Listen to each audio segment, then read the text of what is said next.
Hello, everyone, and welcome to this event in partnership with the Zaragoza Logistics Center, CLEC. My name is Stefania, and I will be moderating this webinar on behalf of Docsity. So I see here that our first participant have joined us, so a warm welcome to all of you. We're gonna wait a few minutes, I swear, before we dive into our session to ensure that everyone has a chance to connect.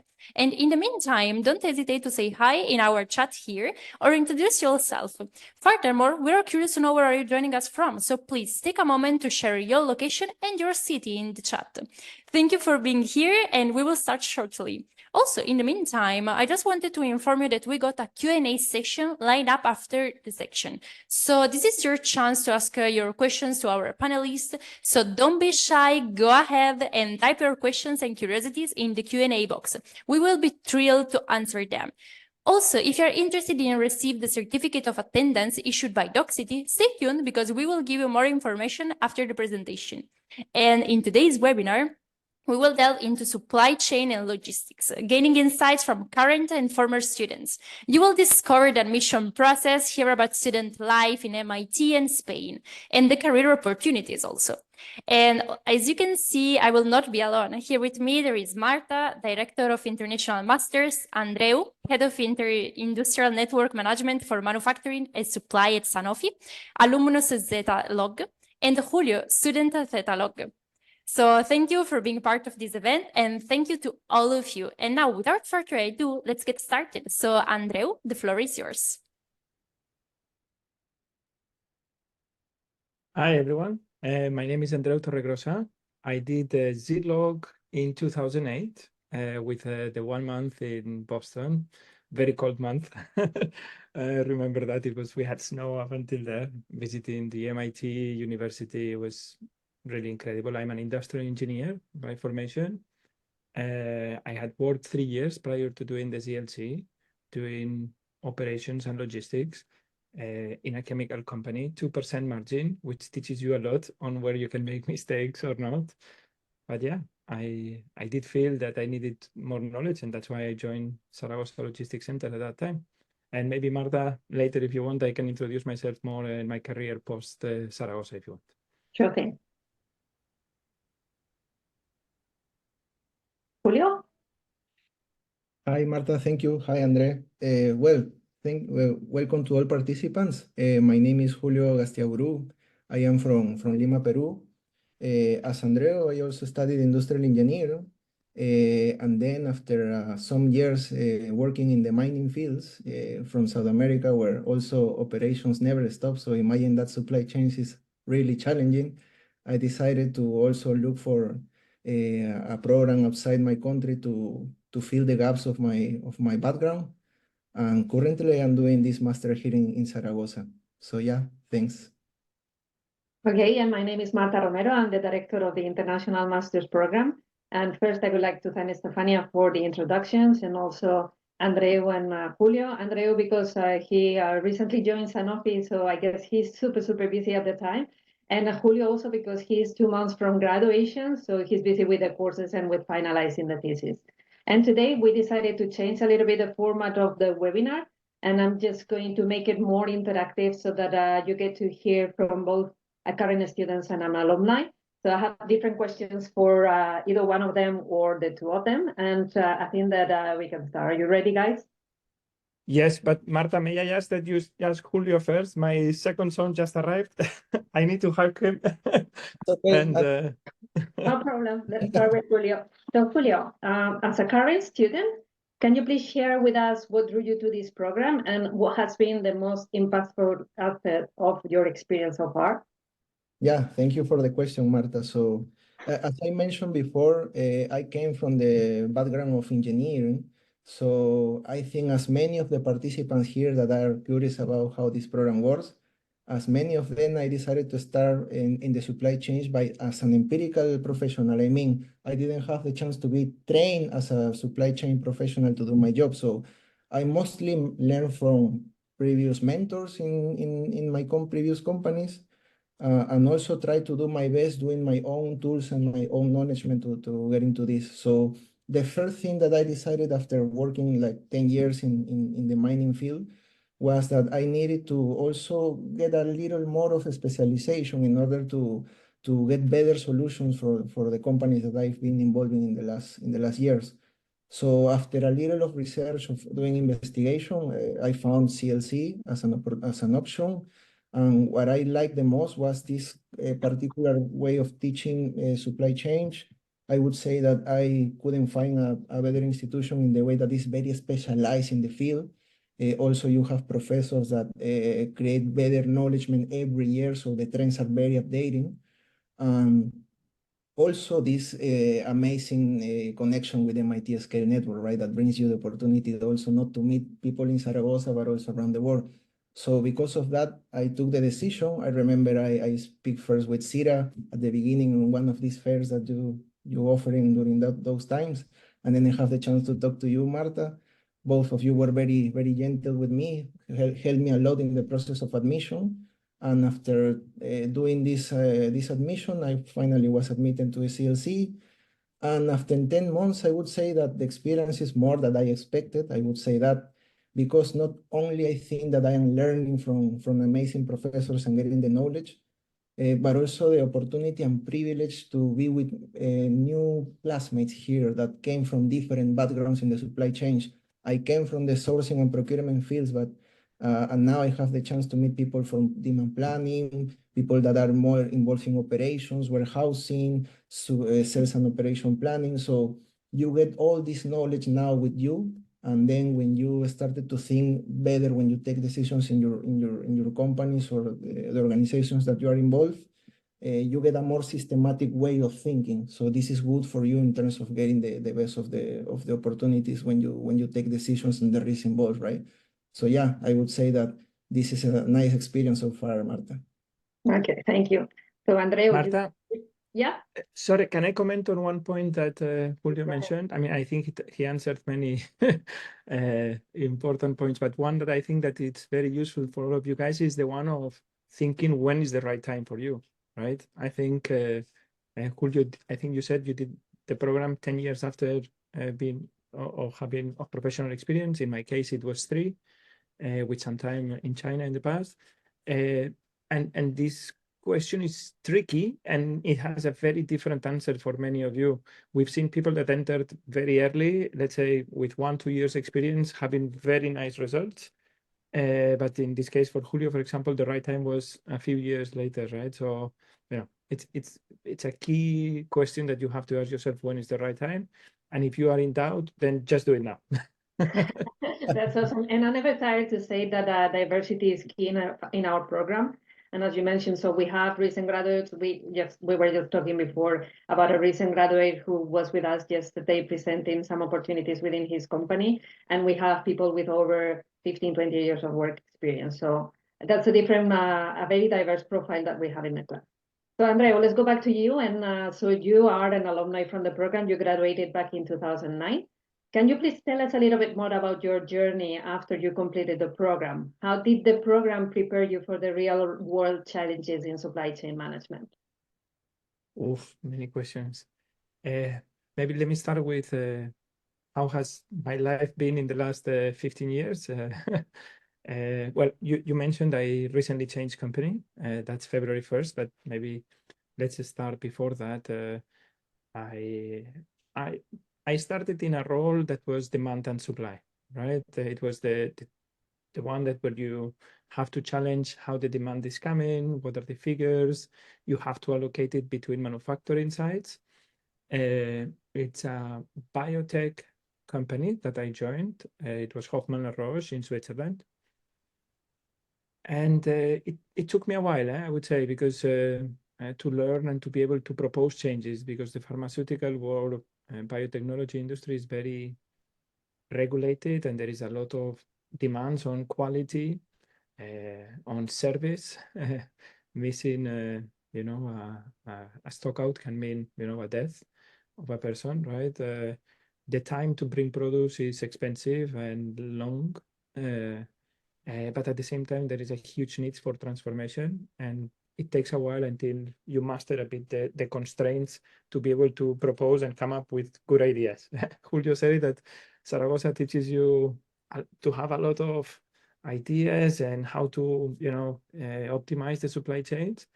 But in my case, entering a biotech highly regulated, it took a while until I was able to make good proposals. So how those 15 years were, for me, I had roles that were demand and supply. Like I said, the first three, then I need a network strategy, which was looking at the manufacturing sites and do they have enough products? Do we need more sites? Do we need less? Is there too much risk? Thinking long term, right? Maybe 3 to 10 years ahead. Then I did a super interesting role in terms of product strategy, which is translating the commercial strategy into what manufacturing and supply can do. And it was super nice to be at the edge of what, let's say, operations does, right? At the edge, I mean, and I think this is what you learn also in Zaragoza, is to be a good translator. We were speaking with commercial, we were speaking with finance, we were speaking with partnering, and the manufacturing sites and the countries, right? So this ability to transform the information into what's important for my customer, it's something that I learned in Zaragoza. Then it's when a bit the world tour started, Marta. I don't know if you remember, but I think it was the time where our kids had been born, both of them, and I was also doing an executive MBA. And we had built a house for 2 or 3 years. And I don't know if you remember this story, but we moved into the house that we had waited for 3 years. And 1 month after, the opportunity comes to go to Uruguay for 3 years. And it was clear that we were going to do it. It was a fantastic opportunity. I was head of Latin America supply chain. And my kids learned to speak with a bit of Latino accent, the Spanish, and it was great. But it was indeed challenging to go into another continent. Then we moved to San Francisco with the family as well, and then we went back to Switzerland. And now I changed to Sanofi. I mean, I have a lot to share in all of them, but let's say product strategy, regional supply chain, network strategy. Those are areas that are, that I have contributed and I have enjoyed too. Man, very impressive what you've achieved so far, Andreu. We're very proud of you. I have a question for both of you. I don't know who wants to take it. As you know, the program is very international. So how this mitocultural environment at CLC and also at MIT have influenced your perspective and also your problem-solving approaches? Who wants to start first, Andrew?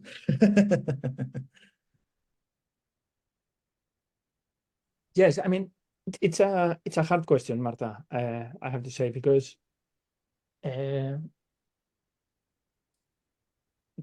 would say one of the main, let's say the companies, I would say, or at least big global companies like Roche and like Sanofi, they have to take expensive decisions, if you will, difficult decisions. There is a bit of a constraint in how much CapEx you can invest, in how much capacity you should plan for.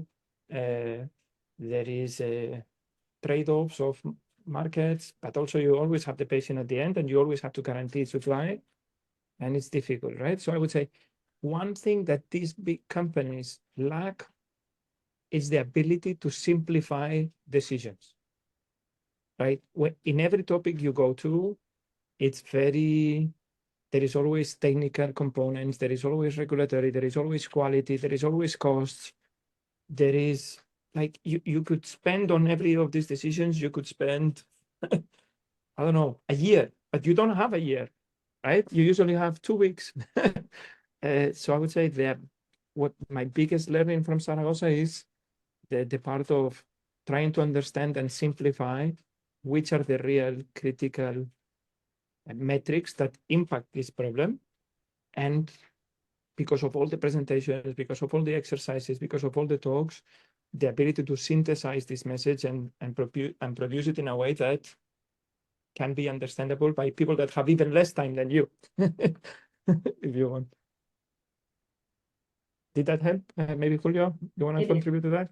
Yes, of course. So yeah, I think what you say it's true. I mean, The way that in CLC try to help us in the way to simplify things are important, also because of the lack of time. As you said, in companies, people needs to take decision faster, and it's also the case from CLC because we're involved in many subjects at the same time. We have to deliver some homeworks at the same time, doing some exams. So the way we need to organize things and synthesize working and take decisions, also you learn this here from CLC directly.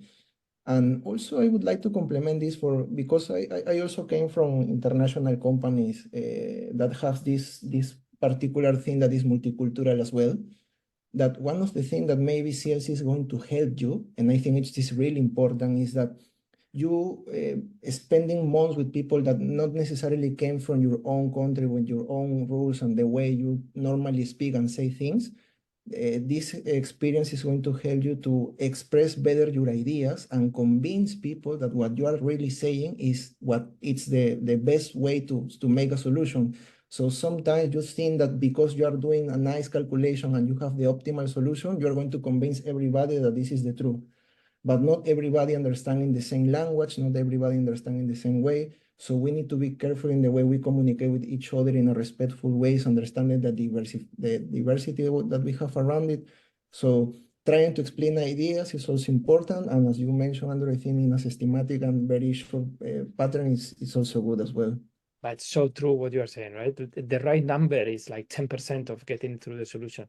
The rest is, I don't know, knowing who to involve, when to involve, how to involve, whether it's a type of personality or the cultural background they come from. Yeah, it's leadership, I would say, for sure. Okay, thank you. So let's keep on talking about this program being so international. So of course, the program is fully taught in English, and it includes a stay at MIT for 3 weeks. So we always go in January. So when it's very cold, that cannot change. It has to happen in January. But I guess that once you're at MIT, you don't really care that it's cold. You're there for the experience, and it's truly an amazing experience. So Julio, you were there in January with me. Can you please share any memorable experiences from your time over there? Maybe your favorite class or a moment that left a lasting impression, perhaps?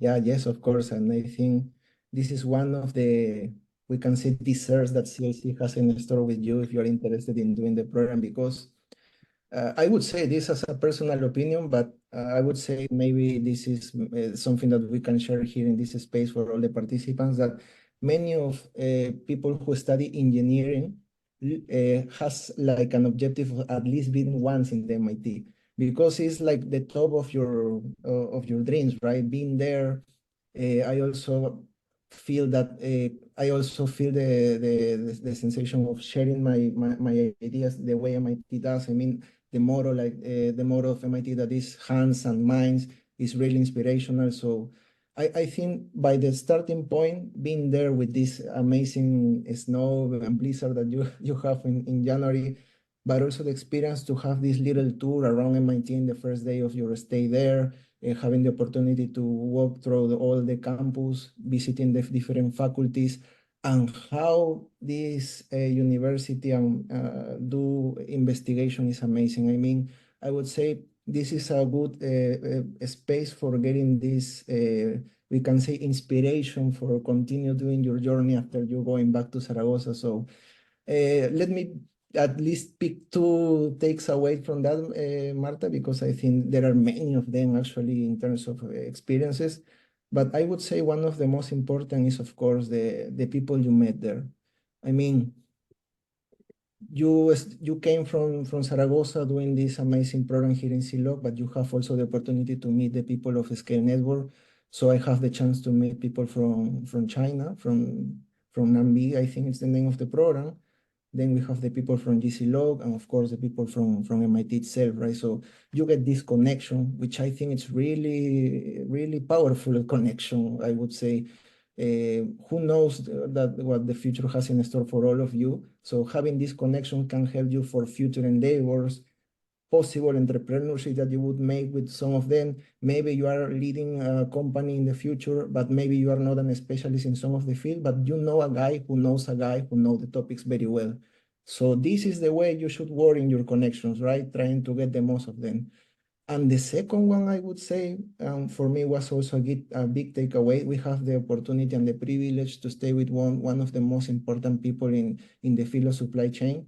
They invited people from, example, the vice president of supply chain of Tesla, the head of supply chain of Rocher, people that are in the top of the league in these fields, the head of procurement of Johnson and Johnson. And I remember the interviewers always did the same question to all of them, which was, which recommendation could you give all of these people that are here with you sharing this experience to succeed in their careers, right? And I remember these were very clear and it's stuck in my mind until now that say, there is no possibility of growing, staying in the comfort zone. And I think this is something that I love to share with everybody when I have the chance to do, because when you want to embrace your career and you want to be better, a better professional and a leader in the future, if you would like to do that, you need to take the risk, and no matter what happens, you have to continue doing, even though maybe there can be errors and mistakes in your endeavor. You must continue doing, because these people also experience the same things. They explain to us that even they don't feel 100% prepared for doing what they are in charge to do that, but continually doing, trying to do the most of it. Finally, they approach successful, right? So I think this is the way. Thanks, Marta. Thank you. Andrea, what do you remember of your stay at MIT?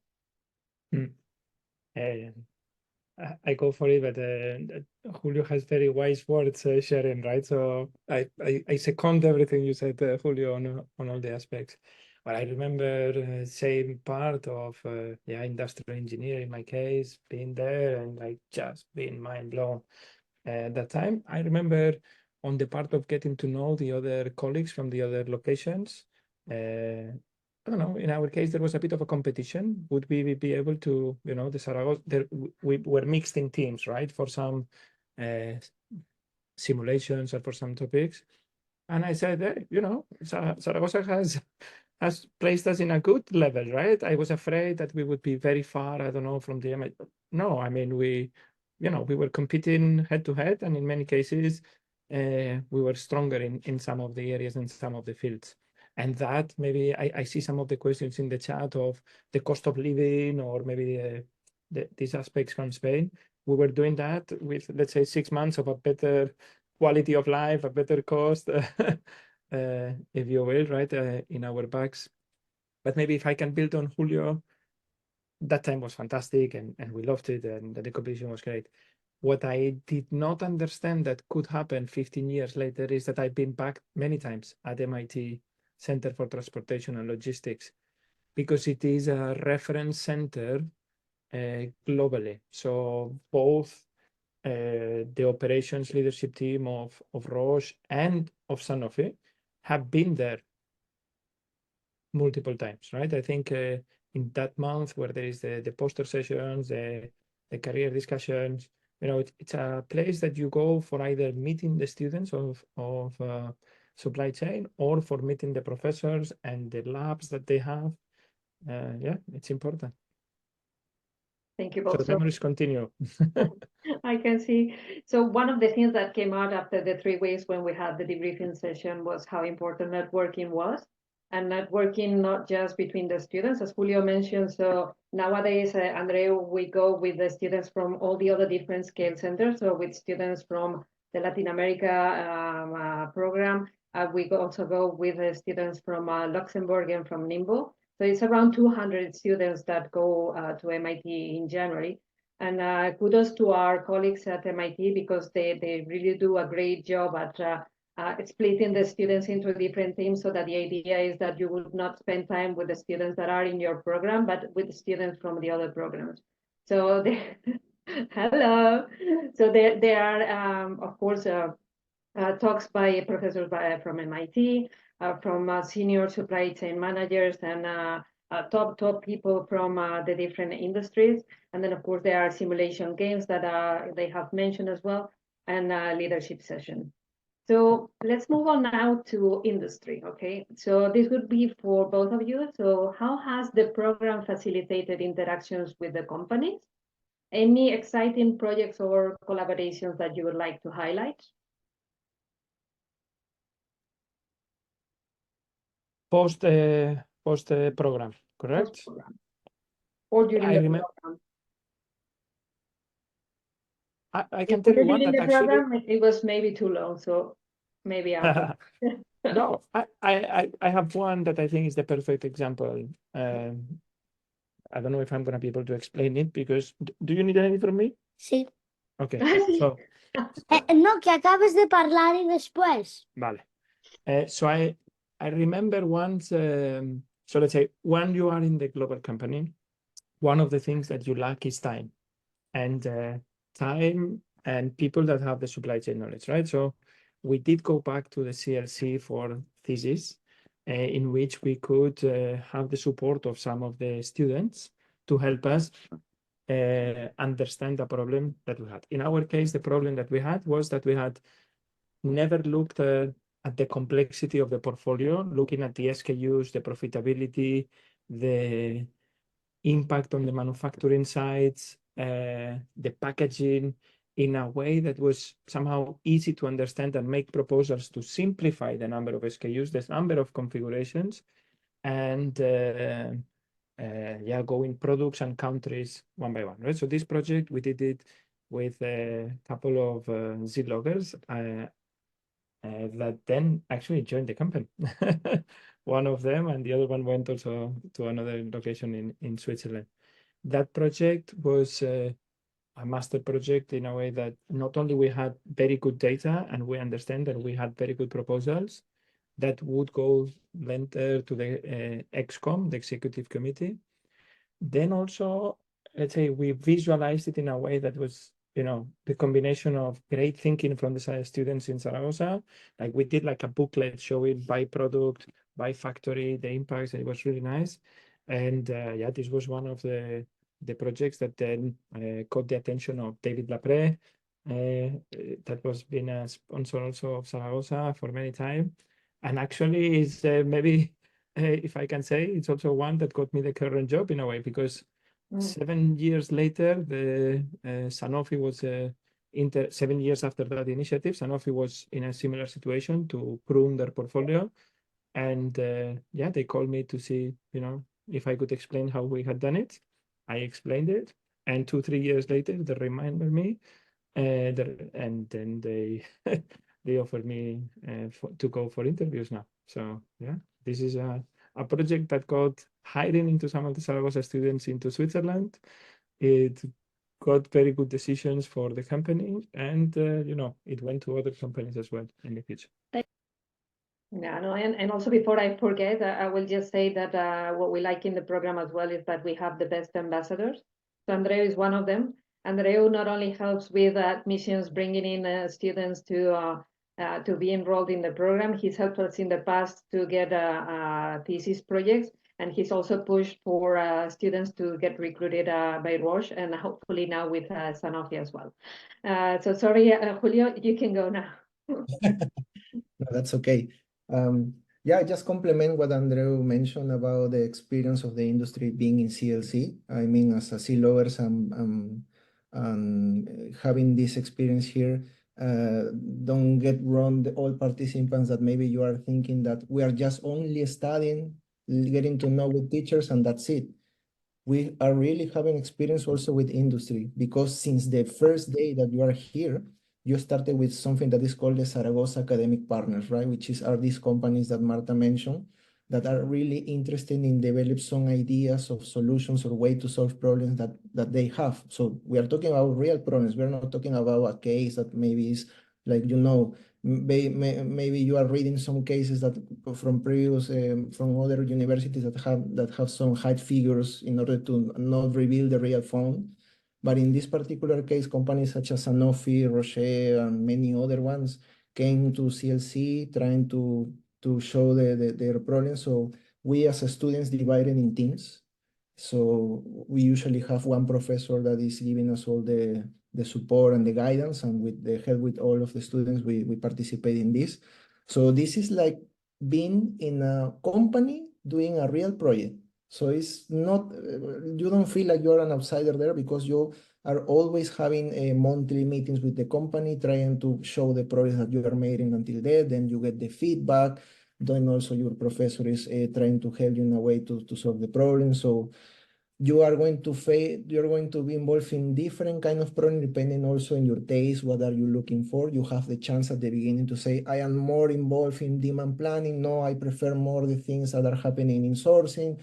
No, I am more about in sustainability. So all these programs are happening there, and you can choose wherever you want. So in my particular case, I am involved in more on the sourcing part of the supply chains, trying to help a company in create a forecasting model for raw materials so they can have a better strategies of sourcing.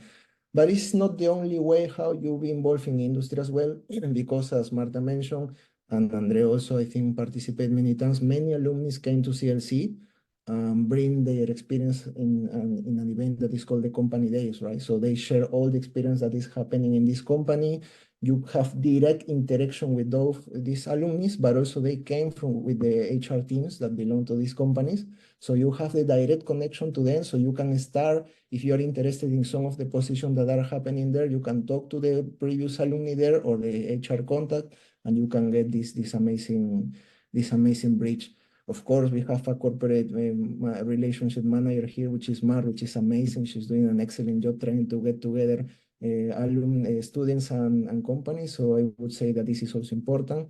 And on top of that, you have the experience also to visit different facilities here in Zaragoza and also in Boston. So also you can understand how companies work in real life tours that you can visit during your studies here.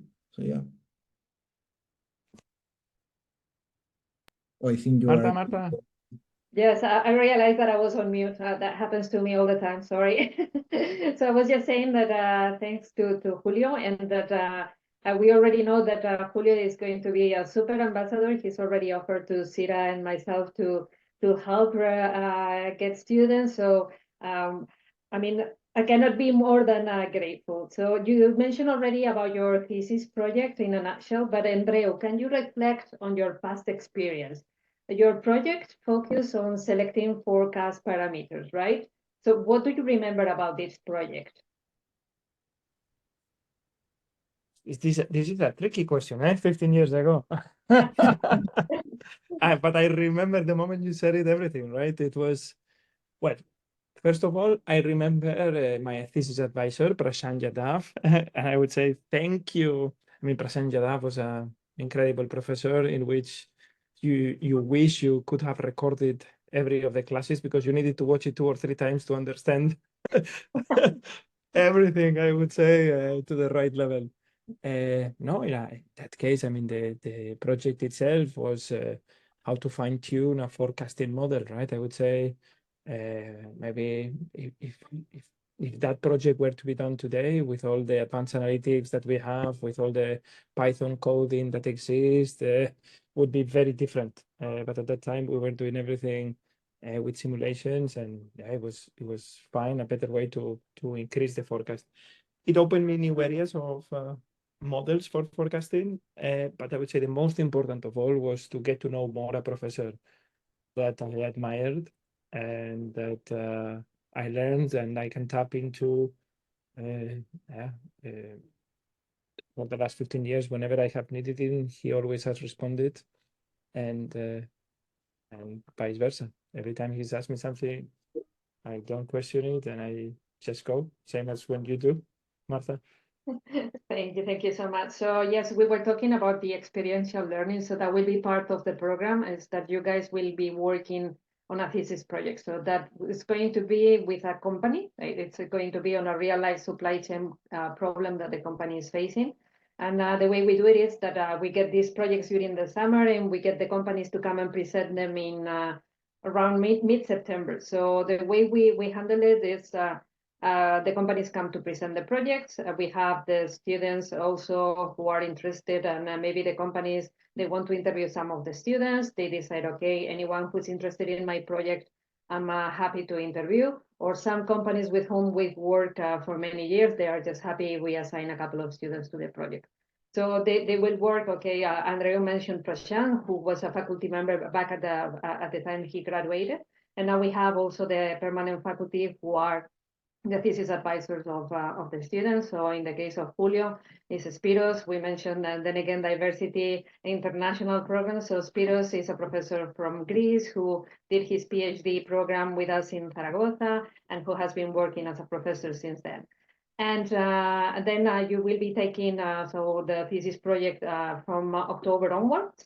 And now we're at the time that when we have a couple of courses left, but from mid-April until completion of the program, that will be end of May, we're going to have, let's say, free time to the students so that they can finalize their project. So I think, Julio, this is going to be very much welcome to start taking courses to really focus on finalizing these projects, which are, in some cases, very challenging and very demanding. Yes, yes, what you're saying is it's really true. I mean, we are trying to get forward the thesis during these months, but sometimes we need to somehow compensate with the workload that we have in classes. But as you mentioned, we are very close to finish actually then the final elective. So just to let all the participants, then you're going to having a free, we can call free time to finish the thesis and finally defend it, right? Which is more or less the purpose of this part of the semester. So yeah, we are in this part now. So we're going to arrange with my classmate and with the Spiros the suitable time for starting to advance in this part of the project and finally try to make the defense. And if all got good, we can finally say we graduated. Okay, so let's talk now about Zaragoza, since most of the attendees of this webinar are not from Zaragoza nor from Spain. So can you tell us, maybe Julio, you go first, what aspects of the city have pleasantly surprised you? And if you have any favorite spots in the city? Yeah, I mean, Why first, Julio? You skipped me. I have so many things to say on this one, Marta. Go, Just Julio. I'm pause, kidding. Andreu. let Go, us Julio. first the international students, Andre, please. For me, it was like international also. I don't think. I'm going to say Andreu comes from Valencia, so he's only 300 kilometers from Zaragoza, and Julio comes from Peru. So, We cross so yes, almost the we'll be happy to hear what you have to say about Zaragoza too, Andreu. Yes, so this is what I was about to say. I mean, I came I need to cross the Atlantic to be here in Spain since the last year. And I came from Lima, which maybe some of the participants are from Peru, hopefully there, because I would like to be more Peruvians in the program as well. I came from a city which is called Lima, which is the capital of Peru. We are talking about a very chaotic city with more than 10 million people living there. So imagine a Peruvian guy, very used to this kind of cities, very chaotic with 10 million people, the movement around it, and suddenly we landed in Madrid, and then we take a nice train to go to Zaragoza, and suddenly you stay in a city of 500,000 people. So the changing is really interesting in the sense that now I pass from a chaotic city to a more, can say, quiet city, which is for me really nice, personally speaking. The sensation of feeling a safe place also is really interesting as well. And I would say that also is a very smart city in the sense that it's very environmental friendly. I mean, people can walk using bicycles to move everywhere around Zaragoza because I think it's a city that you can walk actually.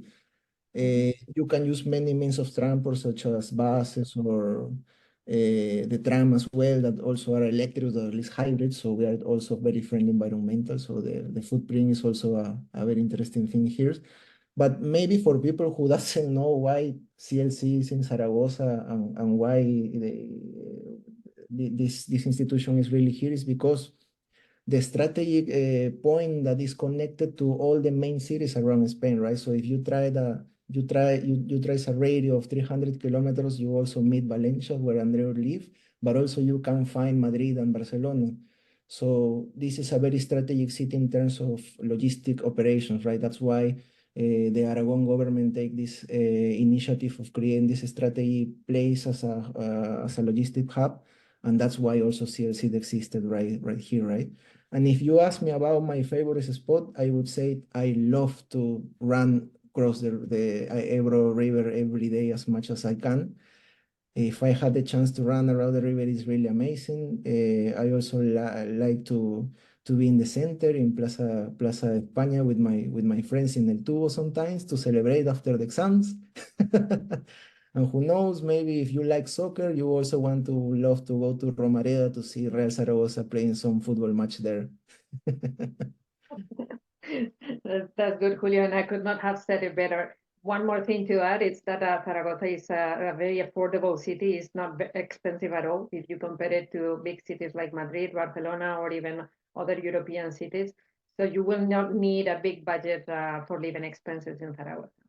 Andrea, we're really looking forward to hearing from you now. No. So maybe I think thinking for international students, I would say, you said it right. It's cheap, food is amazing, it's conveniently located not only to Barcelona, Madrid, Valencia, that are great cities if you get the chance to to have some free time and go, which is not a guarantee, but also the mountains, I would say, right? The mountains are nearby, and they are fantastic mountains if you like to ski or to do some mountaineering as well. No, but I think it's summarizing well, right? It's good quality of life, good connections, and yeah, fantastic time. Can you share a funny anecdote? Because I have plenty. Of Zaragoza or of the program as a Of the whole? program with you and some classmates, maybe at the beginning of the year. I'll go for that one, but I would say you are so involved into the program and like you spend so much time with your colleagues and with the supply chain topics. I even brought a book. I have all the books still from the program. I cannot show it. I You have don't to see in the it. background. It's the supply chain management by Sunil Chopra. You are all the time thinking supply chain and speaking in English. I remember one small funny anecdote is that I would even take the bus and I would speak in English to the bus driver. Because like the head was like all the time in English, right? So yeah, it's a very international experience. The one you are referring to, it's very early in the program. I think that's something that I think it's very nicely orchestrated. Instead of just going to the class and instead of just starting with the lessons of supply chain, what the program does is there is a bit of time outside of the Zaragoza city in which you get to know some of your colleagues a little bit more. In our case, we went by bus to the mountains, and we did activities maybe even like rafting, if you will, right? So one thing that you may not notice, but it's like if you are going to do rafting and you have to carry a boat, for example, and you see somebody that is not helping so much, okay, or if you have to clean up a table, or if you have to, I don't know, do a debate or something. I mean, in a week, you get to know really quickly who your, I don't know, maybe let's say the strengths and the weaknesses of some of your peers. And depending on what type of activity, you see, okay, maybe with this one, there is a better match or not.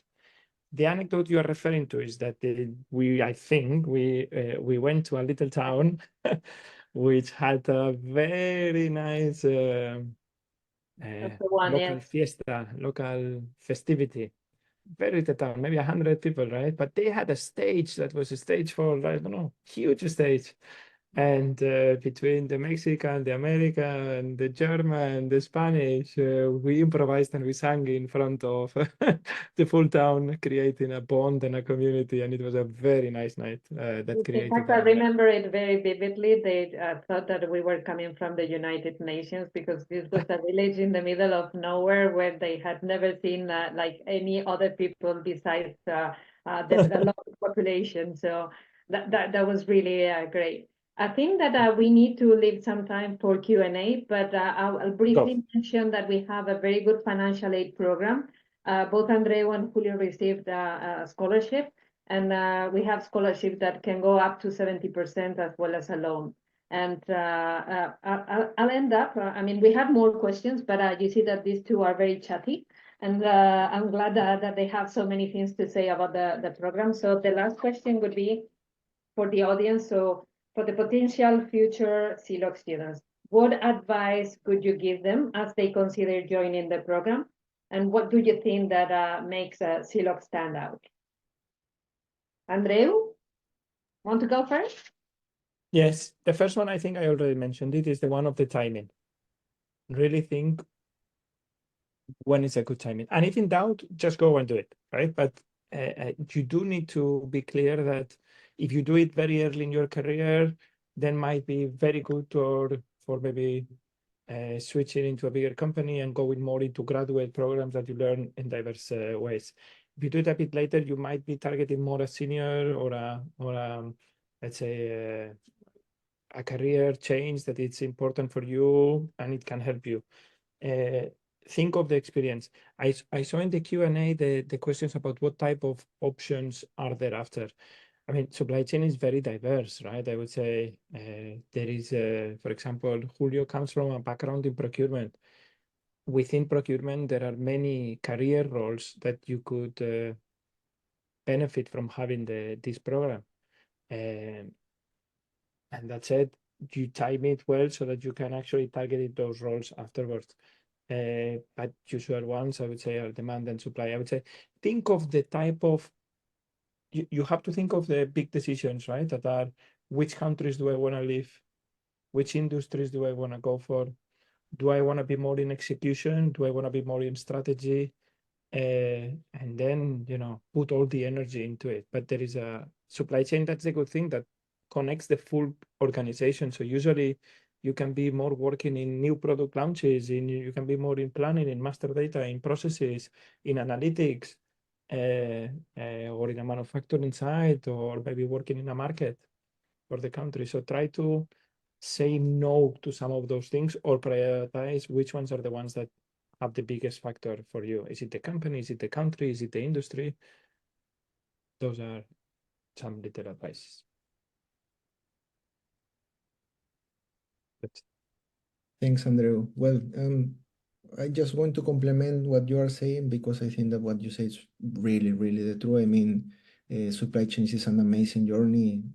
He give you the visibility of the end-to-end of the company, so you have more aware of what all the things happening here. But I would say in terms of people who are seeing with us this webinar and all the participants, that first of all, I would like to congratulate for first staying here, right? Because it means that you're taking the first decision, which is crucial.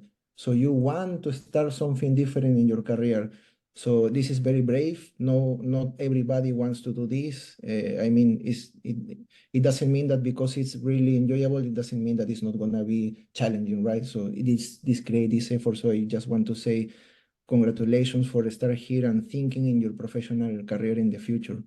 So if you are interested in doing a master degree here in CLOG in the supply chain, I would say that the benefits, as Andrew said, are really important because this is, if you are thinking in supply chain, CLC is a very specialized institute, right? So you're going to get the best of the knowledge here, the new trends, but also the important foundations, which is, I think this is really important, as Andrew said, because Andrew said that after he finished the program, he needs more time, to propose better solutions, right? But based on these nice foundations that the institution is giving you, then you're going to be more comfortable speaking the language as a supply chain professional. And don't get me wrong, there are people around that is not in supply chain. So when you are there, you're going to be the people who speak in representation of supply people, and you're going to give them the best of your knowledge to increment the returns of the company, right? The second point I would say is also the experience of living outside. For many of you that you are not in Spain or maybe outside Zaragoza and you're thinking of studying there, these experiences also enhance you to be a better professional because when you finish this program and then you have the opportunity to work in international companies, you need to get used to be outside your country, to talk with different people around the globe. So giving this experience to you is going to give you more confidence to be around people and speak and be better professionals as well. So I think these two are really important. And last but not least, as I mentioned before, you're going to be able to meet amazing colleagues here that they are going to help you whatever problem you are facing. So try to build your networking. This is really important. I must say, if you are able to do that, then I think the future is going to be amazing. So hopefully in the future, some of you are going to enroll this program, and maybe in the future we can meet in person. Thank you both. So yes, and the targeted competences, of course, they were mentioning. So it's the analytical thinking, is the data mastering. We have not only professors from CLC, but also visiting professors from prestigious universities. We had a professor who came from INCAE Business School and whom everybody loves, and who teaches predictive analytics. You're also going to develop, as we mentioned, leadership and teamwork. And there is also going to be a perspective, so an integrated end-to-end supply chain. That being said, we have 10 minutes left. I don't want to forget also about the deadlines for admission. So the next deadline coming up is March 31st, but international students who will need a visa have time to apply it until May 15th. And students who are European or Spaniards, they can apply until the end of July. So let's take on the questions now. Stefania, are you going to ask the questions for us? Yes, sure. So thank you a lot for your presentation. It was really interesting. And also we got a lot of questions from students. So let's start with the first one. What kind of scholarships there are for international students? Okay, so that's gonna depend on the nationality. So if you're not Spanish, and if you're not European, and if you're not African, that would mean that you are able to apply for one which is generic, which is available for any participant who's admitted to the program, regardless of their nationality. In that case, the scholarship can cover 25%. Okay, nice. Thank you. And also, Tadeo is asking, hello, as a school, do you have connections with companies in order for us to take internships or projects with them? Okay, Tadeo. So yes, we do. I mean, for starters, I was mentioning before the thesis project. So these are developed with multinationals. So the students get to work with the companies. I don't know, Julio, maybe you can help on this. Sometimes they have weekly meetings, bi-weekly meetings. It will really depend on the availability of the company and how they want to work during the project. And then we also have company days. So company days, Mar mentioned, my colleague Mar. We try to bring in as many companies as possible on campus so that they will do recruitment from the program. That being said, we also tell the students that the responsibility for finding a job is the students, but we are there to help as much as we can. So yes, yeah, you will get to interact with companies that come not only to recruit, but also to present their companies and their activities. Okay, thank you so much, Marta. Then we got a lot of questions regarding the blended program. Can you explain a bit how does it work? Okay, so yes, we didn't mention the blended program because both Andrea and Julio are in the CLOC residential program. So for the blended program, you first need to complete the 5 online courses on the platform EDX, and then you need to get a comprehensive exam. So once you do that, you take the 5 online courses plus the exam, you get a MicroMasters accreditation. So that will mean that by that time you can apply for the program. So students in the residential program stay with us for 9 months and a half, more or less. And the students on the residential program, instead of joining us in Zaragoza, they join us at MIT. So it's from January until the end of May. The only thing that you need to have into consideration is that by the time you're going to reach to us, it's going to be a year and a half later, because that's the time that it will take you to complete the MicroMasters. Okay, perfect.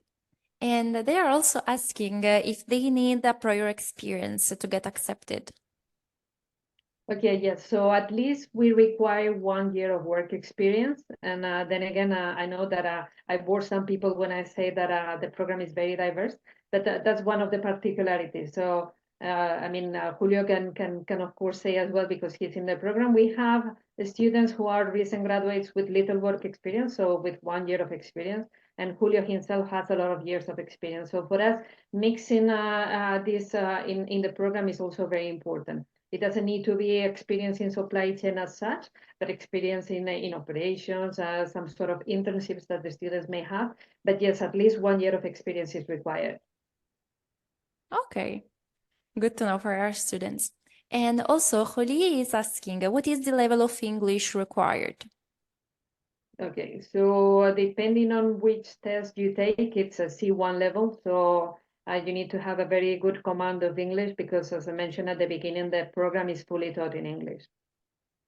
Sure. Okay, an interesting question. They are saying, do you also offer PhD routes? Yes, we do have a PhD program, and in case any of you is interested, I can put you in touch with my colleagues.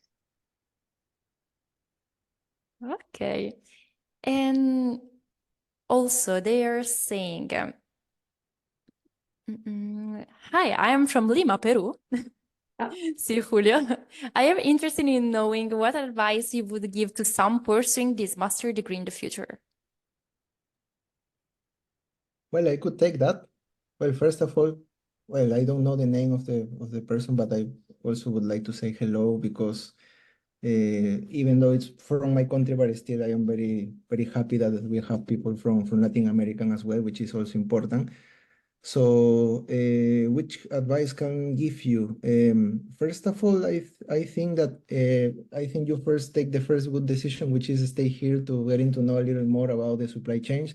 I don't know your background yet. Maybe it would be nice maybe to know what is your experience about, in which endeavors you were in the past. And if you are interested, maybe what we can do is maybe have a nice chat with me if you want it, and we want to maybe we can understand what are your objectives, what are your dreams about your professional career. But I would say that I choose in my particular case supply chain because I would like this exciting role when you can, as Andrew mentioned, you're in the end-to-end process of a company, you understand what is happening everywhere. Julio, you just froze. Oh, sorry, can you hear me? I can, Julio. I can. Good. Yeah. Okay. I think it's Marta. Maybe Oh. have it. So yeah, I was saying that I choose the endeavor of supply chains because of the end-to-end process that you have the opportunity to learn. So this is also important. So it's a very dynamic environment that you are involved. Decisions are very dynamic also. Sometimes you need to take decisions as a logistician. Sometimes you need to take decisions from one day to another one. So this is really challenging sometimes. So if you like this kind of environment, coordination, communication, understand how the flows of materials are doing during the supply chains, I strongly recommend you to pursue a little more about supply chains in general. Okay, thanks a lot, Julio, for sharing your experiences. And let's go with another question. So they're asking, are the entry times the same as those in Boston, or it's a different calendar month? Maybe we can just repeat the key dates for our students. Okay, so yeah, for sure. So the program starts last week of August and it finishes end of May. So for those 9 months and a half, you're basically going to be in Zaragoza for the whole time, except for 3 weeks when we go to MIT. That's going to be in January. So sometimes it's after the holidays, sometimes it's the second week of January. It looks like next year it's going to happen on the 12th of January. Okay, thank you. And unfortunately, we're running out of time, but I would like to take the last question. It's from David, and he's asking, hi, I want to know about the biggest challenges a student have in this master. Julio, you want to take it? Yes, of course. Maybe my current experience can help to understand the challenges. I would say that maybe the way you should answer this is not saying well, of course it's a challenge, but you should also take this as an opportunity to learn and enjoy at the same time, because there are different ways of being stressed actually. The stress that you hate and you don't want to have it in your body, but this is the kind of challenge that you enjoy. I mean, of course, you have to deal with many subjects during the master. You have to learn. It's not like you are not going to understand something and then I can say, if you have problems trying to understand something, You can ask your parents, you can ask your colleagues, professors are willing to explain you again and again. You have the recording class. Also, I think this is one of the questions that we skip, right? That we have also different ways of learning, actually, because not always is the class. Sometimes it's the sessions that we get together in a room, in the library. So there are many ways of sharing the knowledge. So for me, I would say that the most important challenging is in the case of the supply chain master is timing. I mean, you must be the smart possible to fulfill every of the steps in the time required. If you are able to do that, it means that you're not also good for the program, but also for the professional career, because it's the same case. I mean, you must fulfill some objectives during the year. So if you skip those, then you don't get the bonus, right? So it's the same for the master. You don't get the A. That's the idea of the challenge here, I think. So yeah, let's stick with that, because that's the first thing that Andreu mentioned at the beginning, and that's the last thing that you mentioned at the end of this webinar. So timing is key, right? Yes. Okay, so thank you a lot, Julio, and we're done with the questions. So thanks again to our panelists to be with us today, and thanks to everyone to have joined us today in this session, to have been so curious and responsive with all your questions. So I hope you learned a lot and that this webinar helped you to discover more about ZLC. I'd like to remind you that you will receive an email with the contacts to reach out with the CLC, and also there you will find the recording of this webinar. So in this way, if you want to rewatch it, you can. And also, if you're interested in receiving our certificate of attendance issued by Docsity, you can click on the link that I'm sharing with you right now. Here you have it. So I would also take this opportunity to ask to our panelists if you want to leave a message before say goodbye to our students. Okay, so in my case, I would just say that because I was looking at the list of participants and I can recognize some of the names. So some of the people we've been already talking to, like we did, Sira and myself, to you, Julio, more recently because you're enrolled this year. Some of the people who are on the call are actually enrolled for next year already. So it's good that you have already this information. So we're welcoming applications. We're here to help you. If you have any questions about any of the admission requirements, about the scholarships, about the curriculums, about the career opportunities, please feel free to reach out to us. And I mean, any final words from you guys before we we end, because we're running out of time. No, maybe just a quick one on the part of it is a technical master, but there is diversity in the students and there is diversity on the expectations, right? So I see that some of the students had maybe a bit of a less of an industrial management career. Don't be afraid in the sense that you are going to go from here to here. Yes, you're going to struggle maybe if you are a bit less technical, but that growth is going to put you above anybody else in a company that you join in terms of supply chain management as well. Yeah, that's all. Okay. Yeah, and from my side, I just want to say thank you for the time of all the participants. I think it was a privilege for me to have this experience, even though I am still doing the master, but sharing my experience with all of you. I hope you enjoy the way we explain this to all of you, and hopefully many of you are going to be part of the next program. Okay, so just to end, I would like to thank Stefania as well for hosting our webinar. Sira, whom you've not been able to see, but who works hand in hand with me. Oh, there she is. Hey, Sira. Sira is in marketing and we work very closely together. So she's also part of the reason that some of you guys are enrolled in the program. And Andreu had to leave. So thank you to Andreu for sharing his experience as an alumni. And thank you to Julio. I know you're very busy. And he's enrolled in the program as well. We've been mentioning, and only 2 more months to go, Julio. You're almost there, close to graduation. So thank you so much for participating today. Thank you a lot. Thank you to our panelists and to everyone. It was a pleasure for me to host this webinar. So see you. Bye-bye. Have a nice day. Bye. Thank you. Bye, everybody.